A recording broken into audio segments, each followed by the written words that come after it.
Hey, what's up guys? In today's video we're gonna go over Active on HackTheBox.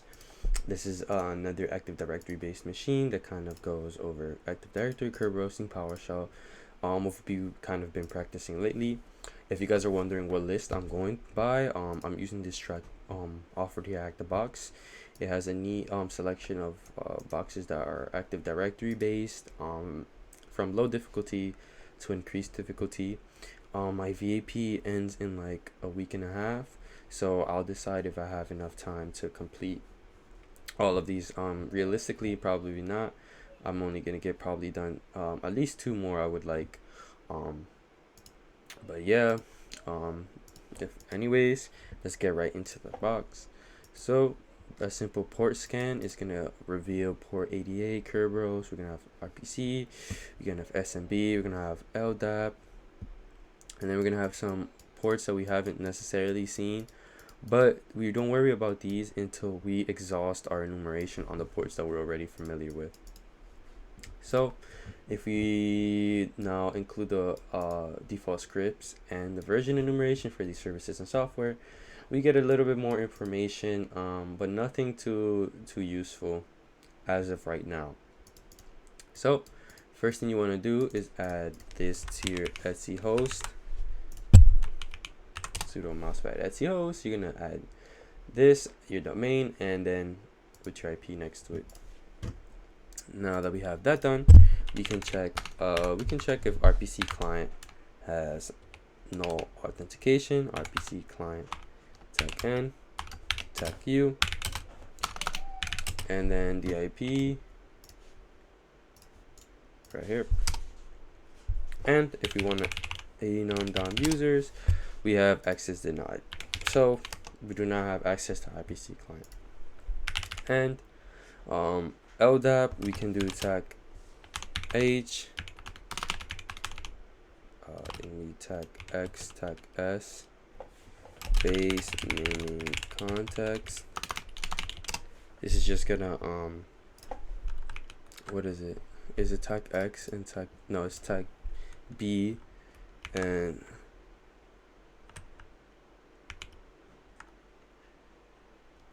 no, yeah, this sounds LDAP. Oh, LDAP search. This is just gonna confirm the domain controller. The domain here is gonna be active.hackthebox. So we're good. Enumerating for any users or anything, it's gonna give us an error. Nothing useful. So another port we're familiar with is SMB. So we're gonna do tag A, and then we're gonna specify the IP. And while that's running, we can check if we have no authentication.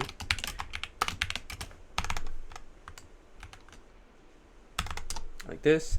And we are allowed to list shares anonymously. So we can copy that into our notes right here. We got these files. Now we wait on this scan and see if we have anything important. Nothing really important, no users or anything, but we do see that we're able to map out and list everything in this replication share. So that's what we're gonna do exactly. We're going to connect to this replication share and enumerate it a little bit. So if we go to scripts, we see that there's nothing there. So you can go back to policies. Let's choose this. Let's see the user. There's nothing in here. Let's see the machine. We can get this registry poll and kind of Google what is this. What is registry poll? Registry poll is the file that the GPP uses to store registry-based policy settings made by the administrative template. Okay, so these are just settings, no credentials, nothing too interesting. But if anything, we can kind of cat it and check what it's here. Administrator, yeah, nothing that anything useful. So now we can go to preferences and CD groups. This is the methodology what I was going through while I was doing the machine a couple hours ago. You just want to kind of go everywhere and explore the whole file system, because eventually there's going to be something that's going to give you that initial access, the initial foothold. So groups XML, let's get this. Where are we? Right here. Get groups XML, and we should have it here. But if you want to find out what is this, you can do right here. What is groups XML? Active Directory. There's a bunch of files, not files, a bunch of what's it called, articles explaining it. So it's gonna say groups XML are found in the following directory: IP address, the DC, sysvol name, policies. Any domain user can access that directory. Once you get creds, go to it and do a search for groups XML. The important sections in the group XML file are the username and password. So we have a username and a C password, and it looks like we're gonna have to decrypt it. And here we see GPP decrypt. That's gonna be a tool that comes pre-installed with Kali to decrypt C password. Yeah, with GPP decrypt. So if we go look at this file, we're gonna cat groups. Let's cat this and paste it right here. And if we kind of add some spaces, just so you guys are able to see it a little bit clearer, right here, new name, full name, description, C password, no change, never expires. Okay, so we have a username, which is SVC TGS, and then we have the C password right here.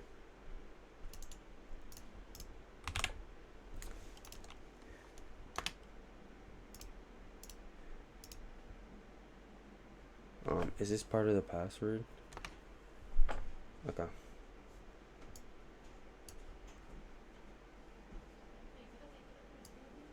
Let's just recopy this.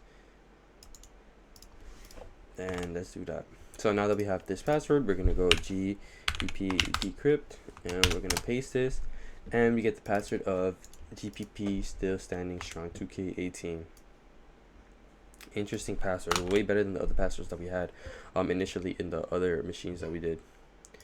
So now we can exit out of this, and based on the first video that we did, we know that we can now enumerate probably let's check if we can enumerate all these other shares, RPC, LDAP, since we have these credentials. So now what we're gonna do is we're going to access the user share. So SMB client tech u with this SVC TGS, and we're going to try to access this user's share. For the password, we already have a password right here, and we're in. So now if we see to CVS CD desktop, we have the user flag, but after looking around, there's nothing really interesting to us, but we do have credentials now. So now that we have credentials, we can perform a Kerberoasting attack. This machine took me about 2-3 hours. It's like about closer to 3 hours. But since I've been reading a lot about Kerberoasting and Azure roasting and Active Directory in general, I knew that since we had credentials, we can use that to get a bunch of what's it called? We can get request TGS for users, the ticket granting service. So in order to do this, all we had to do was, give me a second, if you guys see me looking at my right, it's just I'm looking at my notes. So for Kerberoasting, just to go over it quickly, I used HackTricks. It says the goal of Kerberoasting is to harvest TGS tickets for services that run on behalf of user accounts in DAD.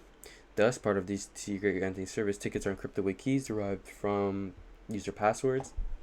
As a consequence, the credentials can be cracked offline. So you know that a user account is being used as a service because the property service principal name is not known.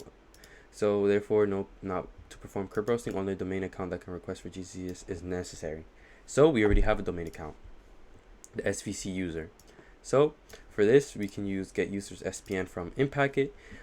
This will attempt to fetch service principal names that are associated with normal user accounts, and it's going to give us a hash that we can crack offline. So in order to do this, we are going to do this sudo python. This is where the script is located.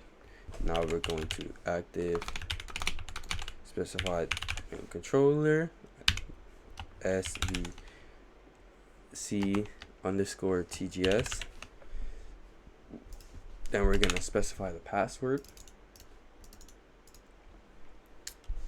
and we're going to do dcip which is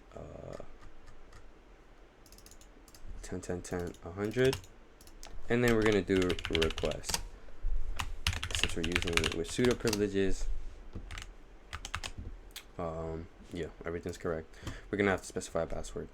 Okay, if you guys get a password error that says this, because this is what I ran into the first time, Kerberos session error, what you're gonna do is you're gonna Google that error, and there's a tool that we can use here, is saying by HackTricks, that's gonna allow you to kind of sync.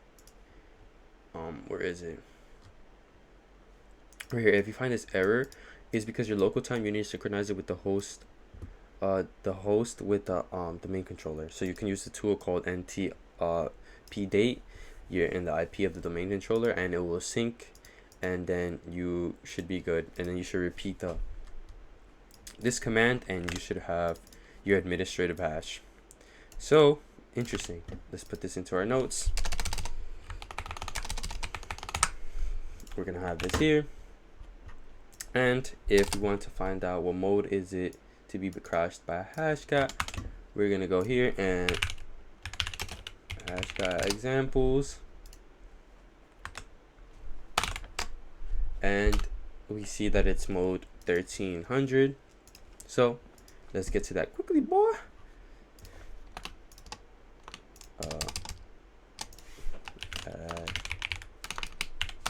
Administrator. So what we're gonna do is we're gonna save this to a file called mousepad let me in .hash. That's saved. Now we're gonna do hashcat mode 1300 let me in /op rock you, and then force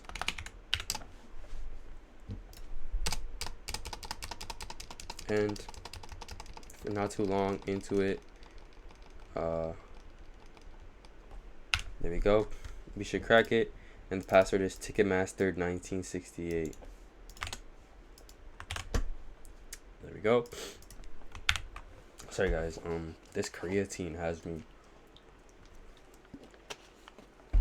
feeling dehydrated. So now if we check all ports, we can try evil WinRM, but this did not work, as I did not confirm if we don't see the WinRM port, so we can still try regardless, but it's just not gonna work. Administrator,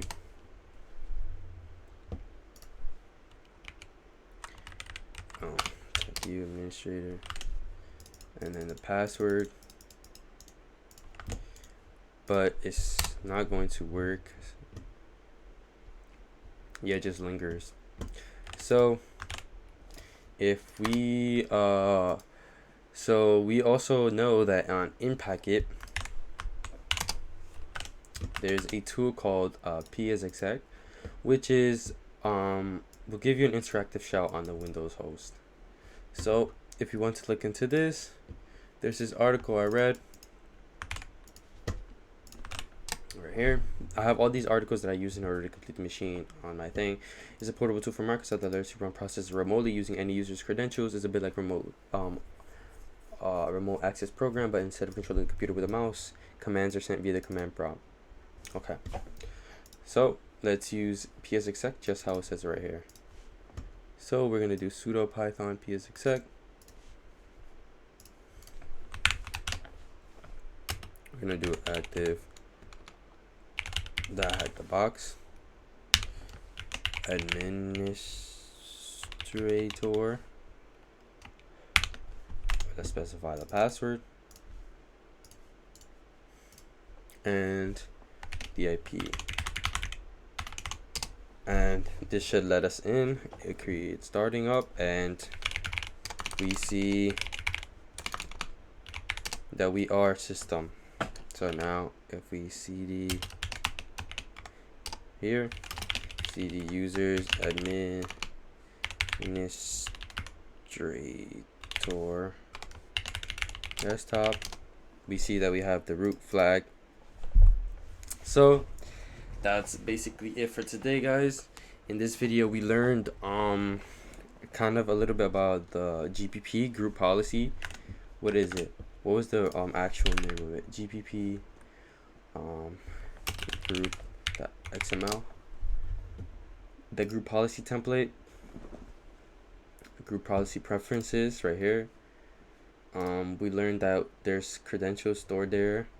It's a new topic in the penetration where GPP was introduced. Allows for configuration of domain attached machines via group policy. Domain machines periodically reach out and authenticate to the domain controller utilizing the domain credentials of the logged in user. Then synchronize policies. These policies can make all sorts of configuration changes to the machine and conclude start menu items, registry settings, printer configurations. Okay, so we were able to look at credentials there. That gave us initial foothold into the machine, and since we got credentials, we were also able to Kerberoast in order to get administrative hash and eventually use PsExec to get a Windows remote shell. So that's it for today, guys. Let me know if you enjoyed the video. It was a really the machine was not that complicated. I'm assuming back then people took longer to complete the machine because tools, I'm not sure when Impacket was created, like the set of tools. Like it was 3 years ago, so I'm not sure if these tools were here to like facilitate all this work. But yeah, this machine was easy, I would say. The what took the most was initial foothold, finding those credentials, because you look at the file and you like skim through it, you don't really notice until I googled these files, and then I looked at them closely, and then I saw C password, I saw this user. So it's important to like really pay attention and look at all the files that you have access to. Thank you guys for watching, and I'll see you guys on the next walkthrough.